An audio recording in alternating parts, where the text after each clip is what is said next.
car sound? You like buying Hoonigan gear? Are you thinking about buying Hoonigan gear? Well, we've got a deal for you. We're giving away Ken Block's very own 2013 Ford Focus ST Company Cruiser. Car tastefully built in 2013 to be the HHIC's daily driver turned Hoonigan Racing Division company vehicle. Starting today, every single dollar you spend at Hoonigan.com gains you one more entry into the raffle. That means you spend 50 bucks, you get 50 times the entries. It's as simple as that. You don't gotta do anything else. Head on over to Hoonigan.com/giveaway to see if you're eligible. Who knows what kind of VIPs have driven in this thing? Travis Pastrana, Joaquin Woodbine, Andreas Baccarat, Trick Daddy, obscure 80s band Oingo Boingo, and more. What's up, guys? Larry Chen here. Welcome to another episode of Hoonigan Autofocus. And today we're focusing on a really awesome auto, a radical auto. What's up, guys? What's up? So we got Rad Dan here. I've known Dan for so long. I think when you even first started drifting, right? Yep, back like 2009 or 10. So what a lot of people don't realize is that you have the same style and the same, I guess, livery scheme kind of going on. And haircut. I want my mullet back. Yeah, so I actually have a really funny story when it comes to shooting your car. Okay, so it was a FC and I got a drone for the first time. I got the first ever Phantom drone and I wanted to do some aerial shots. And the one that I actually got actually didn't come with a camera, okay? Oh. So in order to get photos of you drifting at the balcony. Yeah, I have that photo. I have it framed in my office. It was like such a cool shot. And at the time I remember thinking, yes, I'm making so much tire smoke. And now when I look at it, I'm like, oh. It's but like I was so proud of your picture. It's like a vape cloud. It's like like a little bit. The funny story is, since I didn't have a camera, I didn't have a GoPro or anything, I used this Canon EOS M, the first ever one, and then I taped it. I like duct taped it to the bottom of the skids. It worked. And then I taped a piece of like a rock or a pebble to the shutter so it would start firing. And so I would turn it on, it would start firing, and then you would go out and you would start doing your drift. That was like a million pictures that you had to go through? Yeah. Oh. And then it would just be like hovering in the air, and then it would sound like a helicopter because it's like, you know, it's shooting pictures, like shooting. And you just happen to drift right under it. But the funniest part of it is that I actually lost control right after I took that one picture. I didn't know this. And it veered into the crowd at Willow Springs. No, and the crowd dispersed. They like ran out of the way. Run, run! So it's really been such a pleasure for me to follow you over your career, coming from just grassroots to Pro-Am to now this. This car has been through all of Pro 2 with me and all of Pro 1 with me. So this was going to be its 6th year going into FD again. What did this actually start life as? So this started life as NA, 95 NA 5-speed with 231,000 miles. And then that was the season that I was like doing well in Top Drift. And I was like, I think I'm going to get it this year. And so I started searching for a Supra chassis, and that's the one I found at a good deal because it was like kind of beat and it was high mileage, but it worked. So I dailied it for like maybe 2,000 miles, and then it was time to tear it down and I had obtained my Pro 2 license, so I was like, gotta start now. And then, so it started out as just normal car. So let's kind of do a little walk around here. What version is this actually in terms of livery? This would be, 6th livery. So this is like version 6 of the same car. And my wife Renee will do the livery every year, design it and apply it herself. She'll run it by me, but it's kind of her idea, and that's how we can be such a good team. Like, I'll build the car, make it functional and work good, and like do the body kit, and then she gets to do that. And so like, I think she did a good job again. I like each and every version is different but similar in a way, and then we changed the color blue. The first year though, it was gray because we were gonna do some blue and some gray, and like once we got it painted in that like battleship gray that's same as the engine bay still is, we were like, that's cool, let's just leave it. And then, but every year after that's been blue. I think honestly this livery is one of my favorites, competing in Formula Drift, it's very pleasant looking, and you incorporate the sponsors really, really nicely. But one of the things that I really liked about last year's is that you had this tire, you had like a cutout. That was like a couple years back, but then you saw it again last year because on my practice car, I like saved those fenders because it was a lot of work to cut them out. And so like I put them on, the nickname for that car is Baby Blue. So I put it on that car. And so I was at Seattle with that car, so I competed in one round last year with it, so that's why I like reminded you. But those fenders were on this car in 2017, and then like stuff evolved, and then they went back onto the other car. This bumper is untouched. Yeah. But Sometimes. you know, the way you drive, you don't actually, these aren't actually bumpers, they're more feelers for you. Yeah, you wait till you feel like the bash bar or whatever touch something. Well, because like, think about it, they're asking us to like graze the paint off. Sometimes you do. Sometimes you're this far off, but then sometimes you're, you know, that far off in there, and you're like, it's not like you wanted to do that, but you just gotta go for it and go hard, and sometimes you go a little too hard.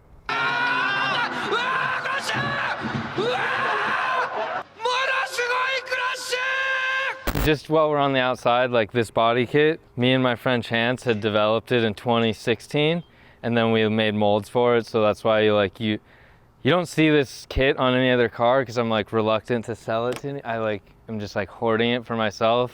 It's mine, mine, mine, mine, mine. I guess I should sell it to people, but then someone will copy it and it'll be all over. But yeah, that's another cool feature about it. And then we did it with like the flex resin, so it's all flexy everywhere.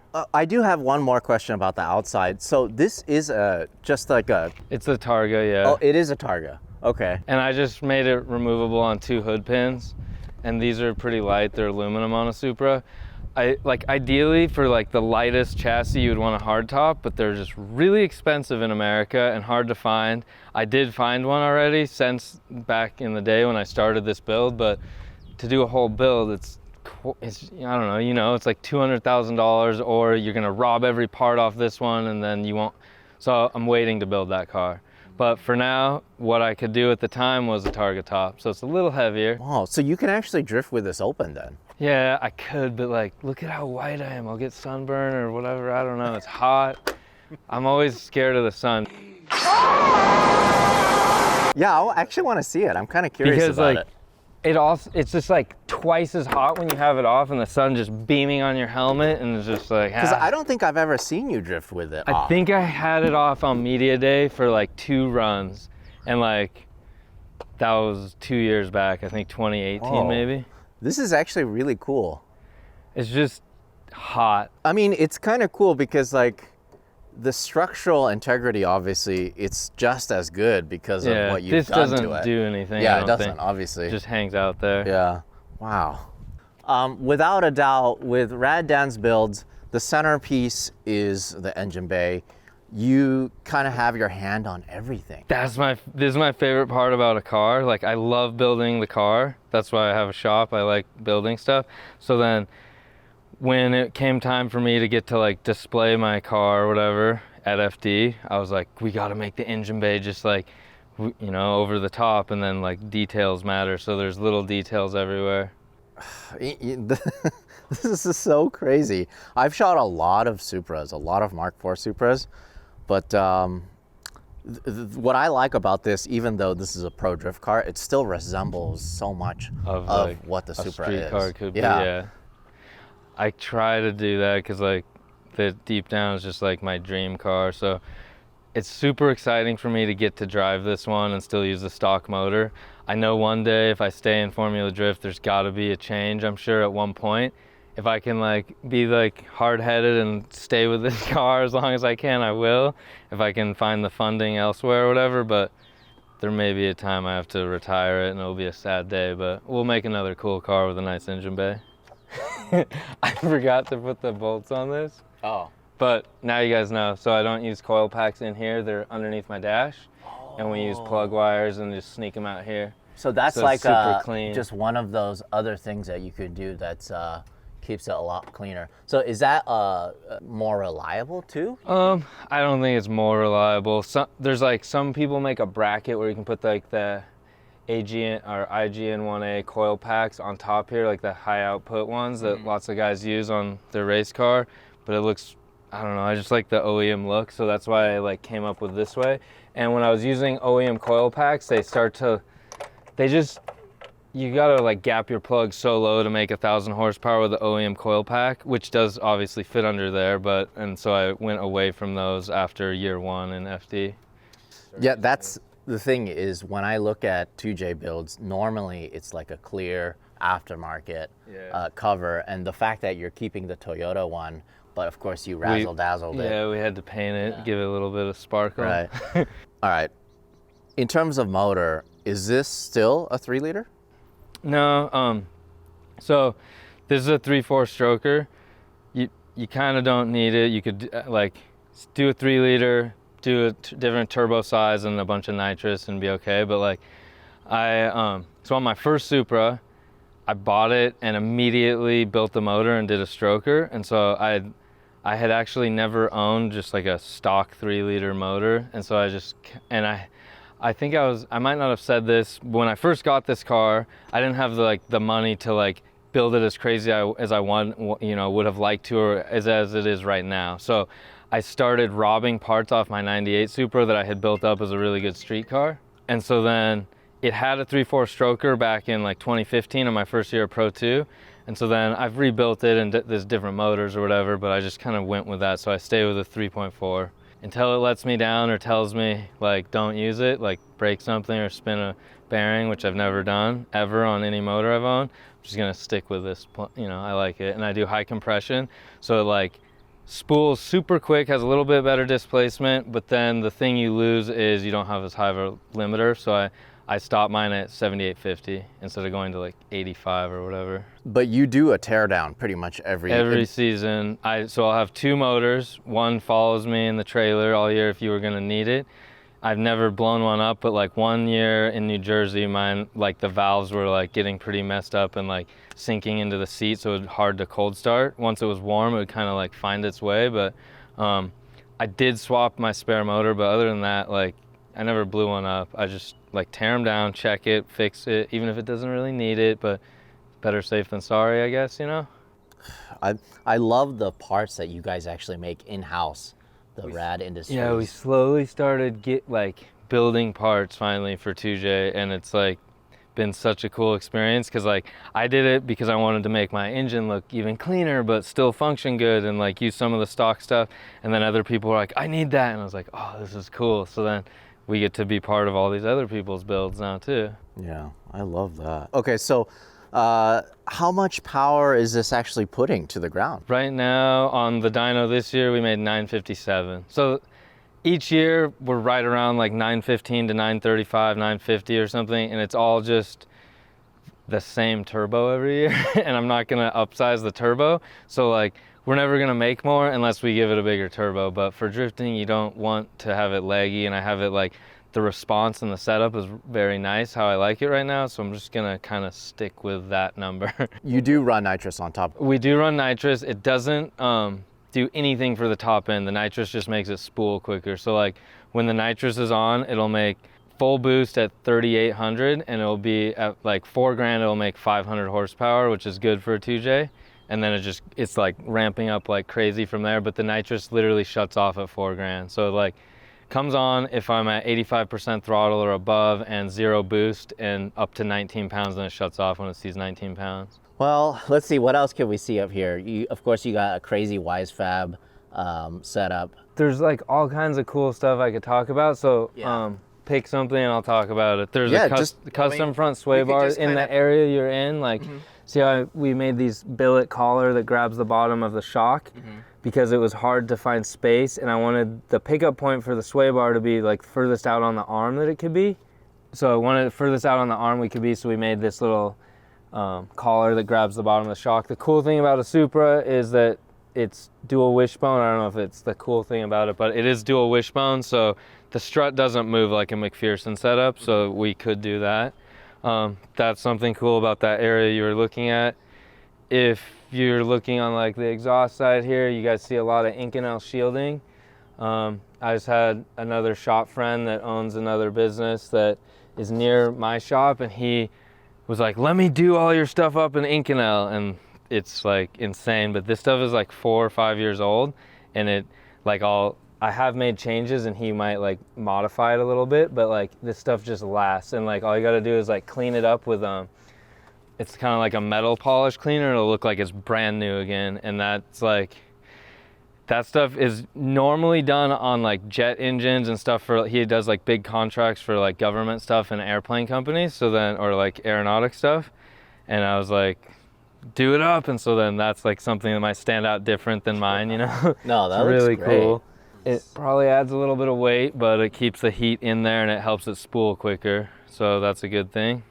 It's these little details that, you know, that who would have known? After all of these years, you know, I used to check out these Formula Drift cars, and they had stock this, stock transmission, stock that. You know, some of them even still had AC and heat and whatever. I know, remember? Okay, like take it 10 years back and then take it to now. The cars are so serious compared to then.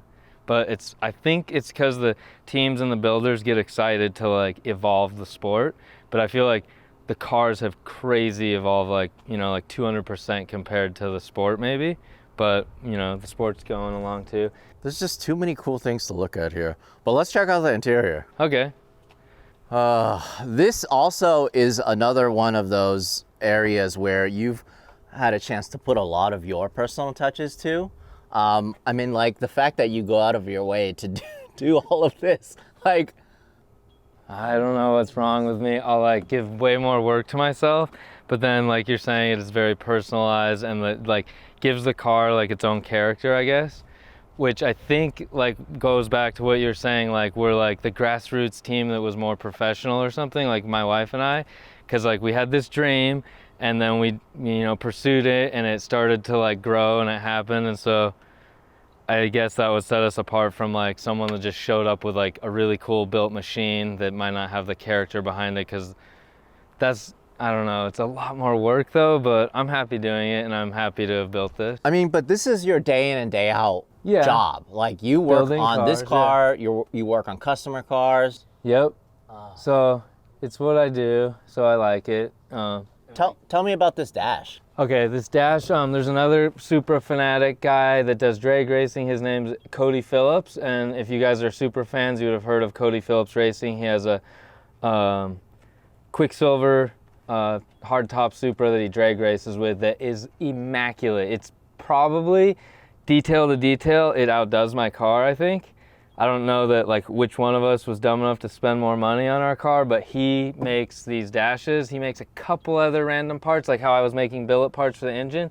He was doing some fiberglass bits and stuff, and he sells them. There's, you know, a couple guys out there on the, you know, that have these, but they're just rare. But that, when I did this last year, that changed the interior of my car a lot. Now I like get in, I'm like, oh, this is a real race car. I don't know, it's just so exciting.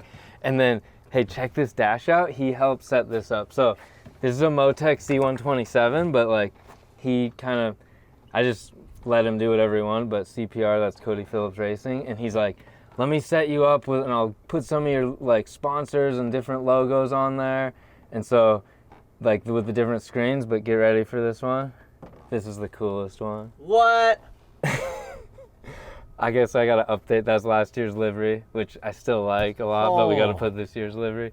That is so cool. Wait, we haven't drifted yet this year, so wait till the first round. We'll get some footage from Larry and we'll upload it in here. Oh, that is so cool. It just replays. You could make it longer if you wanted, but that's just the one he threw in there. I like that. You can watch yourself drift while you're drifting. You're like, okay, calm down, calm the nerves. You're about to qualify, watch that video. So stuff is packed in here. If you're behind the seats where we have the nitrous, it's not the most fun when you're switching the bottles, but it's still possible. Yeah, so like okay, so you can actually... You can't get the bottle in and out there. Unfortunately, you could probably remove the window and do it, but like we were just like sneaking it through between the seats. And you did the cage yourself? The cage, I did myself. I'll at the shop, I get help, like, but I pretty much bent and notched every tube and welded almost everything like on the core of this car. The back stuff, after we rebuilt the back, Joe helped with that, but like I don't know, I built a lot of it, and then whoever's been working at the shop with me always helps, you know? Even the doors are so cool. Who makes the doors? Those are HGK doors. And we all know that HGK makes really top-notch, you know, top shelf, top-notch stuff. So they're really flexible too. Chris Stapps, we love you, we miss you. Please come back to Formula Drift. He's got to come back, right? He can't stay away for any longer than 2 years, right? All right, so let's check out the back. This is also where a lot of the magic happens. I know, okay, I think you've probably inspired a lot of people with your cooling setup, right? Probably a little bit. This is like the second version of what I did, but like, you know, like I always try and make it like have some kind of like style and not just throw something together. And then I like powder coat a lot, so like it'll match and everything. Part of it is that when I look at it from the outside, Almost if you have looks that, stock, huh? yeah, it looks stock pretty much, and there's like, you know, something smallest hole. special is happening because there's like this opening here. Even to the point where you have like a little radio antenna and you have a stock style wing. Yeah, well, I like the big GT wing, but they took it away from us, so we're back to stock. There's nothing wrong with the stock wing. I mean, it's 90s-esque, but I like Supra, so we'll leave it. But so before, like, let's say, you know, the first 3 years of my car, the radiator had a larger opening and I had it tilted back, and I just was like, after looking at it for enough years, I'm like, that's so ugly. And like just what you said, I was like, I need it to look like stock from afar. You know, from afar it looks stock, and you get closer, you're like, oh, that's a serious race car. So I made this as small as I thought I could get away with it not overheating, and it seems to be working. So it's, yeah. Let's check it out. Okay. Oh, this, I mean, because you had to make all of this. Every piece to kind of just we had seat to right up build against to make it like look all like it's meant to be, yeah. So it's time consuming, and then you gotta powder coat it, so you take it all apart and then put it back together.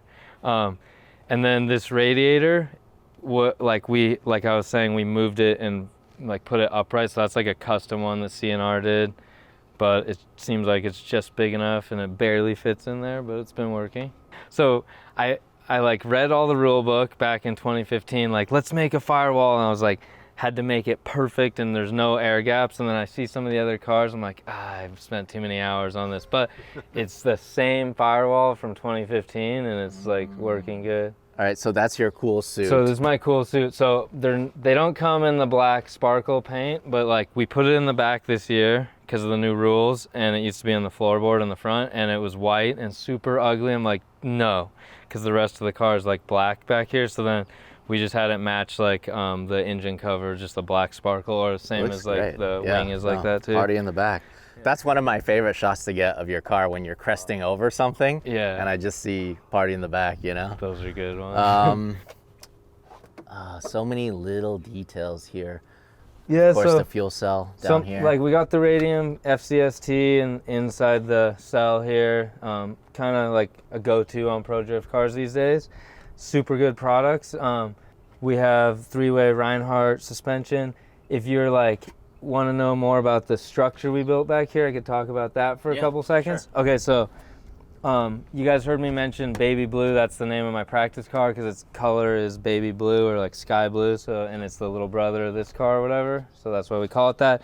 I cut the back of that car off, took it to the guy that helped build the molds for my body kit, and was like, we got to mold the back of this car so that I could have this fiberglass piece back here that's just kind of like the breakaway area. And like pro drift cars need this, but no one made it for a Supra, so I had to make it because no one else is really, you know, competing in this level with a Supra.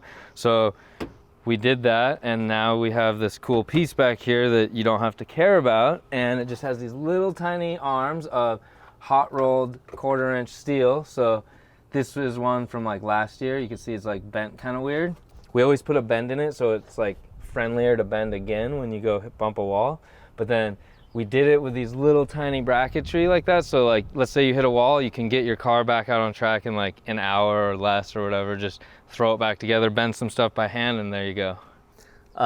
So how many taillights do you guys actually go through in a season? Taillights, first let's talk about how cheap they are. If you have an account with Toyota, these are $82. They're not that expensive, so $82.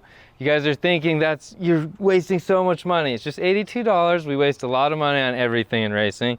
I went through, I think 6. For some reason, I like to hit the driver's side, and I think 2 of this last year. So a little bit of money there. That's actually not that bad. It's not as bad as you think, though. I thought it would be a lot worse. And they still make them. You guys know, like even probably on a BMW or... I bet you that it's more for a BMW, or like the Worthhouse guys are always like punting their taillights too. I kind of think a S15 taillight's probably more than a Supra one, even though you think it would be expensive. The headlights are a different thing. Those suck to replace, but these aren't that bad. So I usually buy 5 pairs of them at the beginning of the year, and whatever's left over goes into the next year's pile. So how many headlights do you usually go through? I've broken 2 of each side over the course of 5 years, so not that many. Like some years none, and then some years I'll break 1 on this side, 1 on that side or whatever, and then none for, yeah, so not that many. But the fact that you even go through the effort to put in stock it parts. has to look like, I'm really picky, it has to look good, or I'm gonna be like more upset than the fans are, because it like just has to look presentable. And that's why fans of Rad Dan are fans of Rad Dan, because he has this kind of mentality. It has to look like that, or I'm like, yeah, something wrong with me. But and of course you have HPS hoses throughout the whole car. They're really those good friends are of mine. the best. Yeah. What's with this handprint over here? Look at this. What's going on there? I think someone just wanted to touch the booty from the inside, so they got it. Bah! I don't know. There's like all these weird things on your car. Well, it's like fiberglass dust is what it looks like. It was on the hand and they touched it. I'm not sure, but it's there. High five. Tell us about the rear end.